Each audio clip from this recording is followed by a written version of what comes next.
刚好这几天又吃了几颗酪梨，这个是大概大前天吃的吧，然后留下来的酪梨子已经有点，它的皮已经有点干干的，可以用这样子捏的就能把它的外皮剥掉。然后这是今天刚吃，弄下来的酪梨子，超大。那它的外皮呢，其实还有点粘在上面，这个时候就不是很容易剥，但是要直接切下去也不是不行，因为我们等一下会把这个皮剥掉之后，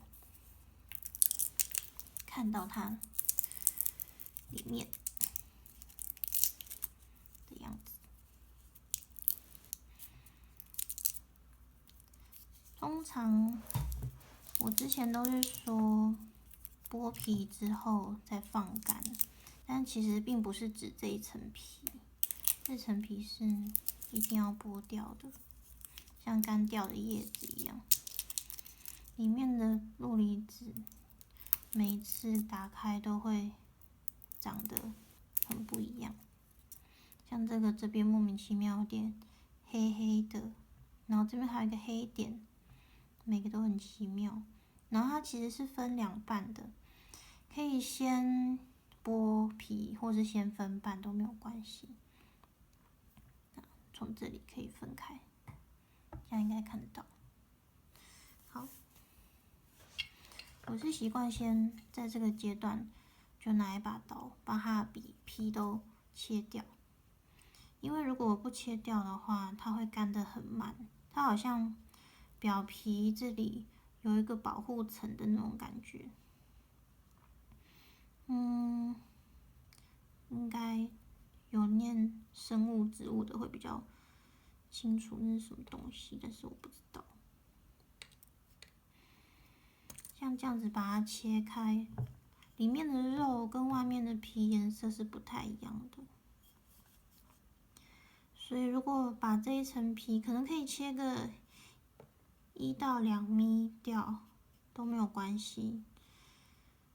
切得薄一点的话，其实因为越靠近外皮的，它干掉之后越硬，那硬的程度可能会到很黑、很硬、刻不下去的那种硬，所以靠近外皮的这边多切掉一些没有关系。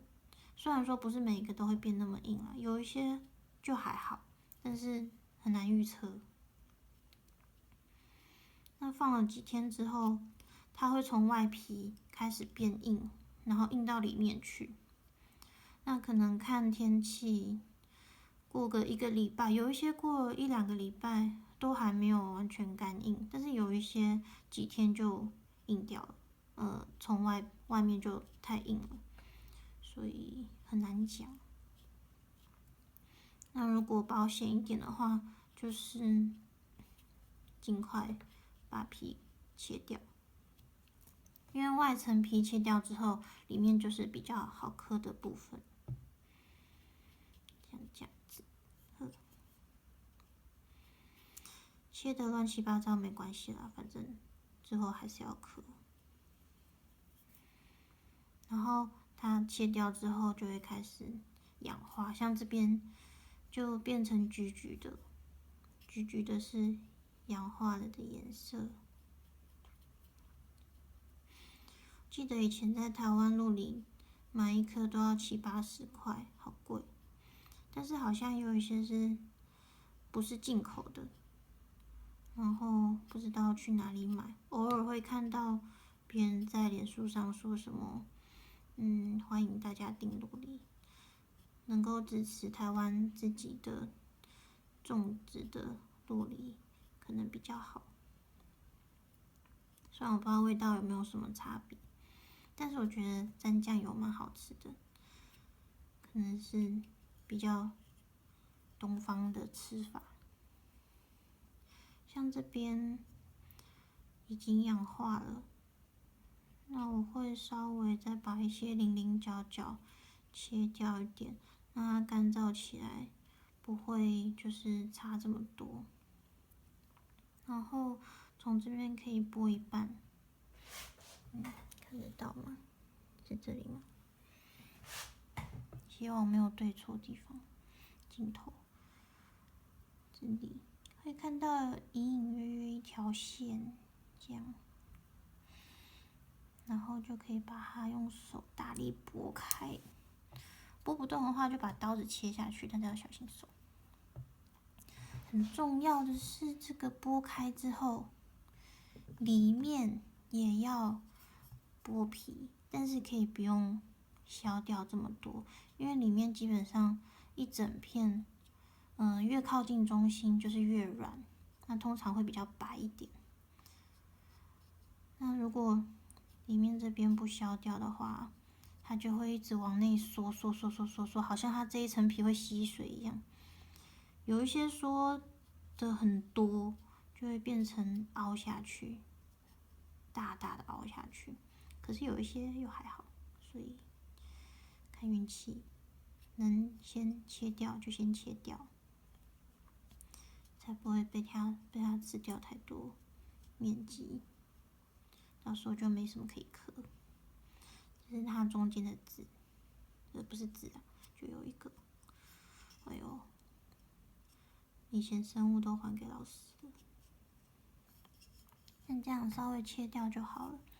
然后它干了之后，就会很清楚的看到中间比较白、比较软，然后一路渐层到外面这里，这边就是最硬的，然后一路软进来，可能这边会黑黑或红红的比较硬，然后进来就越来越白。那像切成这样之后，就可以放个几天。可以捏捏看它这样子有没有软软的，有的话呢，就还是里面还没有干透。那这个时候，如果你要做像这样子一个半圆球状的项链或者是坠子，就可以直接这样放干。放干之后，它就会变这样子。这是已经干了的。你看中间有点凹下去。如果没有切掉那一层的话，可能会更凹。那变成这样之后，你就可以开始刻细节的东西。可是如果说你想要刻像是这样子小小的东西的话，这是刻到一半的，小小的眼睛，小小的东西，你就要在这个比较软的阶段，就把它大致的那个大小先切出来。这个时候还切得下去，像这样。你可以切一半，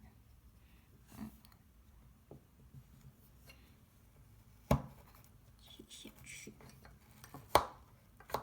菜刀就可以切了，这样子，它的剖面，然后用这个大小去放干，到时候就会比较好刻。要不然你这样子整个很大的放干之后，你就没有办法切这样的大小，除非你拿锯子来锯。就不会那么容易了。好。所以做成这样之后呢，再去修整它的表面。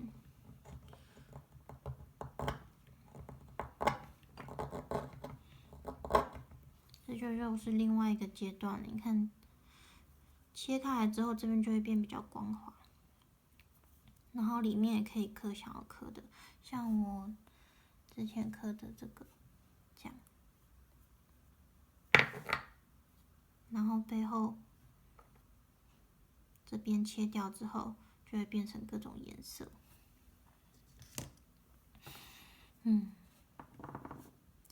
还蛮麻烦的啦。可是它刻起来比较像陶瓷刻素胚那样子，还蛮好刻的，比木头再软一点。只是要刻到真的很细的话，也要小心它的硬度并不是很够，所以比较容易崩掉。要注意刻的细节的大小，那个粗细不要到太细，尤其是靠近中间的地方，它很软。如果太细的话，可能一不小心碰撞到，它就坏掉了。如果有什么问题的话，再跟我说吧。最近我有5个小项链